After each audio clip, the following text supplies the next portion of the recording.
두 번째 주제는 돈미양, 길어놓 할머니의 돈 입금 족적 빼냈다. 우와, 무서워요.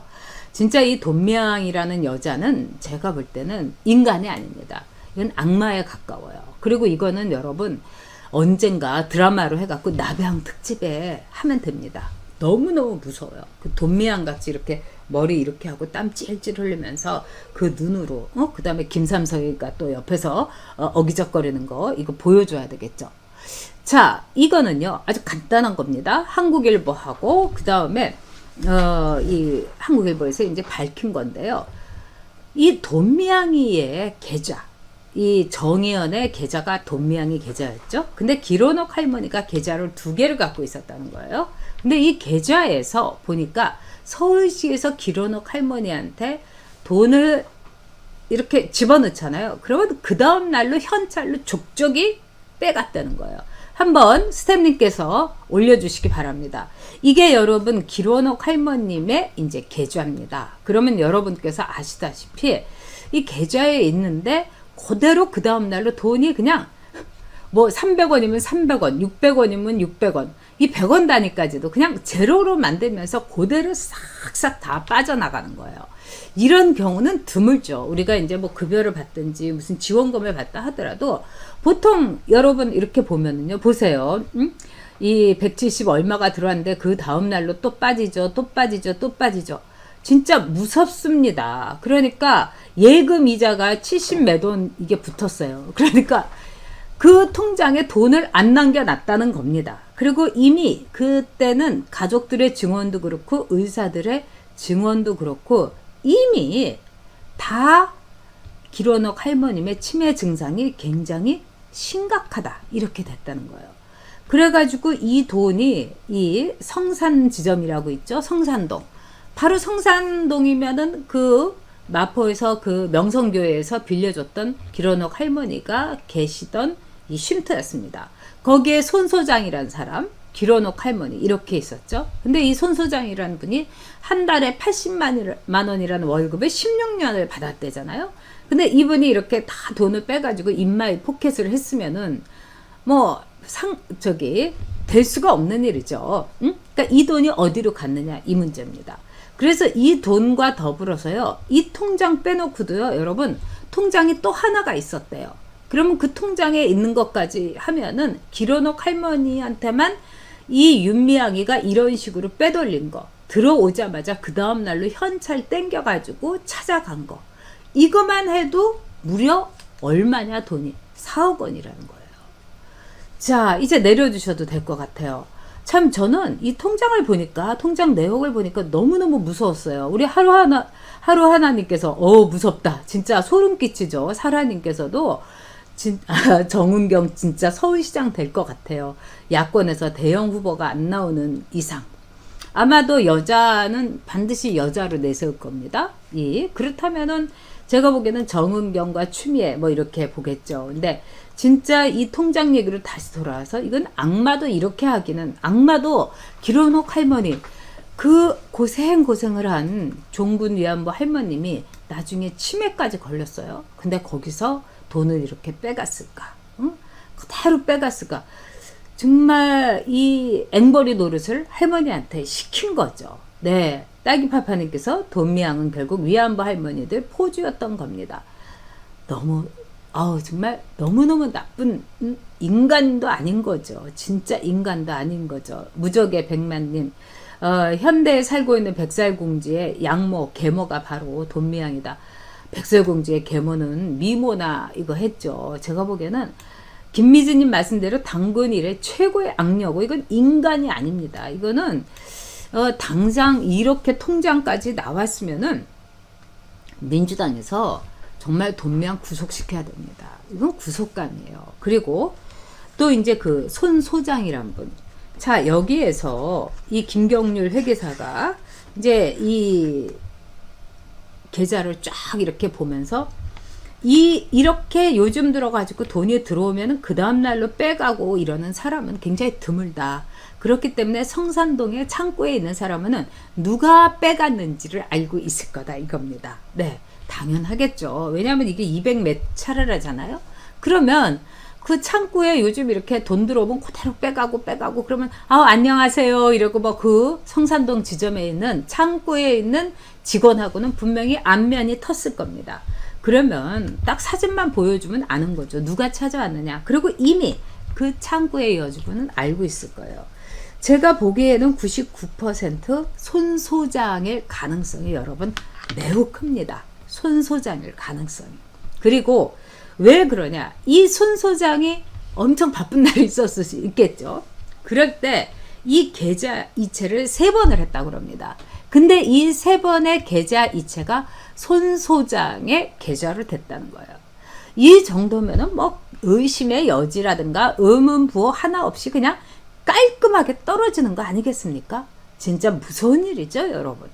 진짜 소름 쫙 끼치는 일입니다.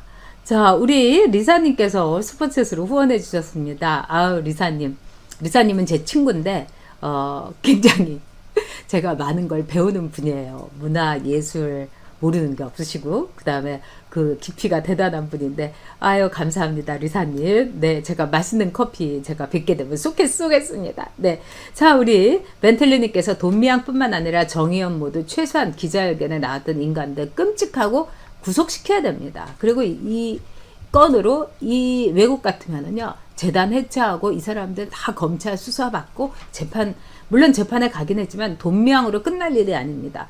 자, 김도환님께서 통장에서 돈 빼는 거 보면 소름 끼치네요. 그렇죠. 자, 홍림고망님께서 자살 당할 수밖에 없었다. 진짜 이거는 자살 당한 거라고 생각합니다. 제가 보기에는 이제 사라님 이 미양이 기자회견을 봤는데 사람 조정하는데 도 같아서 자살 당한 것 같다. 자기 목숨 소중하지 않은 사람이 어디 있겠습니까? 게다가 이분은 가족도 없고 16년을 이 돈명하고 같이 일하면서 일종의 이 그루밍 되거나 가스라이팅 되거나 정말 스톡홀름 증후군처럼 이 스톡홀름 증후군이 그 패트리샤 허스트라고 미국의 유명한 이제 신문재벌, 통신재벌 허스트의 딸인데 납치를 당했어요. 근데 납치범하고 사랑에 빠졌다고 해갖고 뭐 결혼할 많이 이런 적이 있어서 우리가 스톡홀름 증후군을 얘기를 하는데 즉 자기에게 가해를 가한 사람 이런 사람에 대해서 오히려 동정을 느끼는 겁니다. 납치를 했는데 얘를 죽일까 말까 하루 종일 이렇게 생각하면서도 그 납치범이 온화한 웃음을 띠면서 뭐 사과 먹어라 뭐 스프 먹겠니 이렇게 챙겨주고 그러면은 납치한 사람이 이 사람에도 불구하고 나를 저 사람이 지켜준다는 이런 잘못된 생각을 한다는 거죠.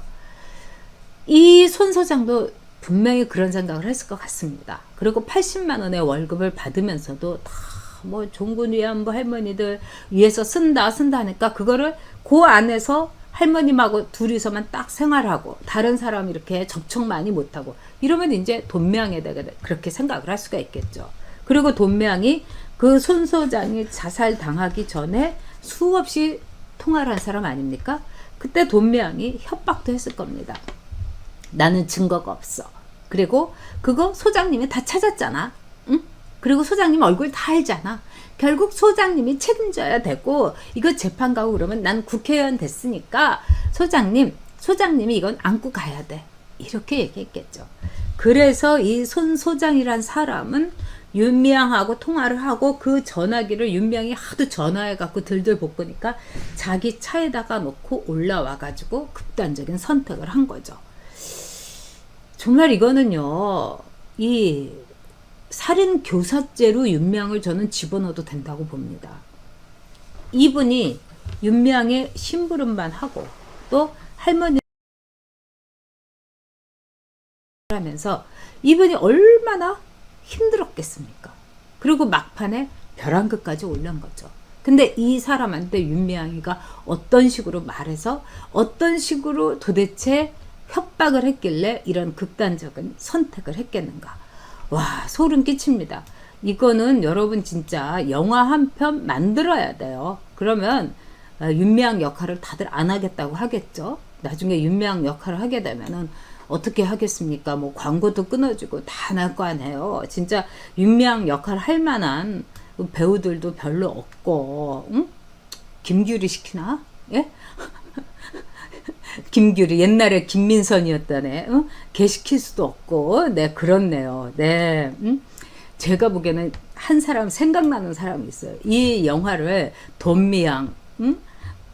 사악한 돈미양, 뭐 악의 소굴에서 뭐 이런 제목으로 이렇게 영화를 만들 때 윤미향 역을 할 사람이 딱 한 명 떠올랐어요, 여러분. 주진우.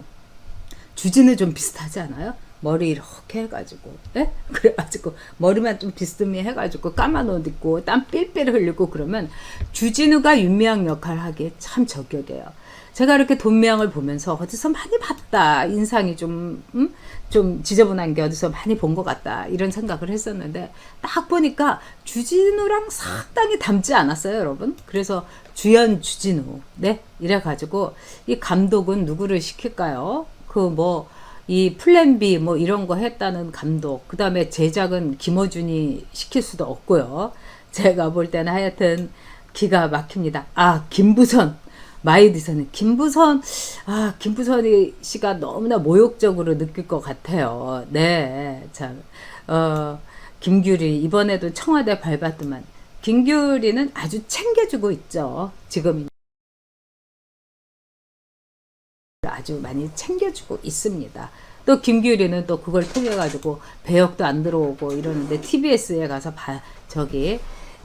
방송하고 있고 참 기가 막히죠. 아, 김미진님께서 김미화를 추천하셨는데 김미화는 제가 보기에는 딱 이렇게 보니까 손소장 역할, 그건 좀 그런가? 그리고 왜 거기에 또 이 정의용 공동대표 그 이나영 있잖아요. 이나영. 이 사람도 누구 이렇게 떠오르는 연예인이 좀 있기는 있습니다, 여러분. 그래가지고 이제 이나영 씨도 출연을 해가지고 정말 여 박정숙님께서 주진우, 제가 좀 눈썰미가 있죠. 네, 이렇게 하면서 주진우하고 닮았어요. 자, 문제는 뭐냐? 이렇게 사악한 죄를 지은 사람이 국회의원 배지를 달고서 딱 국회의사당에 이렇게 앉아 있으면서 씩 웃고 앉아 있다는 거, 소름 끼치는 일입니다. 저는 문재인 정권 자체가 정말 호러 무비고 이게 공포 영화다. 그 다음에 좀비 영화다.